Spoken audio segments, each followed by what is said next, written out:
गर्मीको मौसममा अधिकांश मानिसहरूले स्मार्टफोन तात्ने समस्याको सामना गर्नुपर्छ, जसले गर्दाखेरि चाहिँ स्मार्टफोन नै खोलिदिऊ, स्मार्टफोन नै प्रयोग नगरौँ जस्तो पनि भइसक्छ।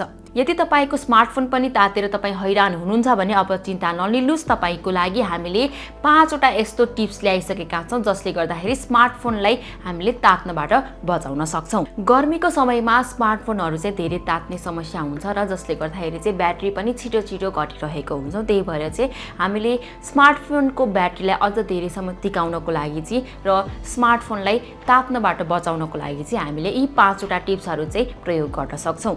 हामीले केही सरल उपायहरू अपनाएर चाहिँ स्मार्टफोनलाई तात्नबाट जोगाउन सक्छौँ भने ब्याट्रीको खपतलाई पनि हामीले बचाउन सक्छौँ र यसको आयुलाई पनि हामीले अझ जोगाउन पनि सक्छौँ। सुरुमा रहेको छ लोकेसन सेवा बन्द गर्ने। यदि तपाईँले लोकेसन सेवा प्रयोग गरिरहनु भएको छैन भने चाहिँ यसलाई अफ गर्नुहोस्। यसले ब्याट्रीको खपत घटाउन मद्दत गर्छ, साथै ब्याट्रीमा आउने अतिरिक्त लोड कम गराएर तात्नबाट पनि जोगाउँछ।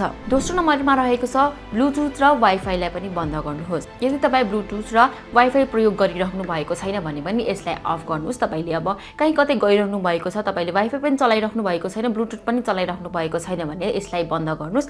यस्तो गर्नुभयो भने चाहिँ तपाईँको ब्याट्री खपत पनि बच्न सक्छ र तपाईको फोन चाहिँ तात्नबाट पनि जोगिन्छ।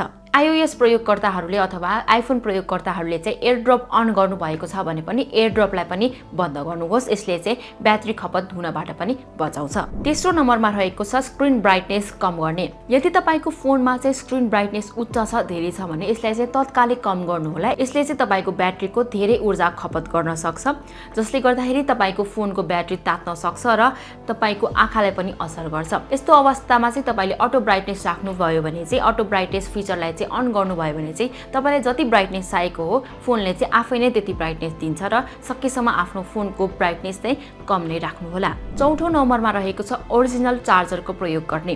यदि तपाईँको स्मार्टफोन चार्ज गर्नको लागि तपाईँले चाहिँ नक्कली चार्जर प्रयोग गरिरहनु भएको छ भने त्यसलाई तत्कालै बन्द गर्नुहोस्। कम्पनीको अथोराइज चार्जर, ओरिजिनल चार्जर प्रयोग गर्नुभयो भने तपाईँको ब्याट्री तात्नबाट पनि बचिन्छ। यदि तपाईँले नक्कली प्रयोग गरिरहनु भएको छ भने चाहिँ नक्कली चार्जरले चाहिँ तपाईँको स्मार्टफोनको ब्याट्रीलाई धेरै तताउँछ र तपाईँले चलाउनु भएको स्मार्टफोनलाई पनि स्लो बनाउन सक्छ र तपाईँको ब्याट्री चाहिँ छिटो छिटो पनि सकिन सक्छ र तपाईँको स्मार्टफोन धेरै पनि तात्न सक्छ। त्यही भएर चाहिँ सकेसम्म चाहिँ ओरिजिनल कम्पनीको अथोराइज ओरिजिनल चार्जर मात्र प्रयोग गर्नुहोला। पाँचौं नम्बरमा रहेको छ चार्ज गर्ने सही तरिका अपनाउने। तपाईले आफ्नो स्मार्टफोनलाई चार्ज गर्दाखेरि चाहिँ कहिले पनि 100% सम्म चाहिँ चार्ज नगर्नुहोला। 100% सम्म चार्ज गर्नुभयो भने चाहिँ तपाईको ब्याट्री खपत धेरै हुन सक्छ र तपाईको ब्याट्री चाहिँ धेरै छिटै नै तात्न सक्छ। त्यही भएर चार्ज गर्दाखेरि चाहिँ कहिले पनि चाहिँ 80% भन्दा बढी चाहिँ चार्ज नगर्नुहोला।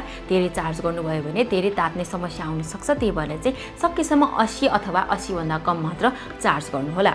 आजको भिडियोमा हामीले तपाईलाई गर्मी अवस्थामा स्मार्टफोनलाई तात्नबाट कसरी जोगाउने भन्ने 5 टिप्स दिइसकेका छौं भने अर्को भिडियो लिएर हामी पुनः उपस्थित हुने नै छौं। आजलाई बिदा दिनुहोस्। नमस्कार।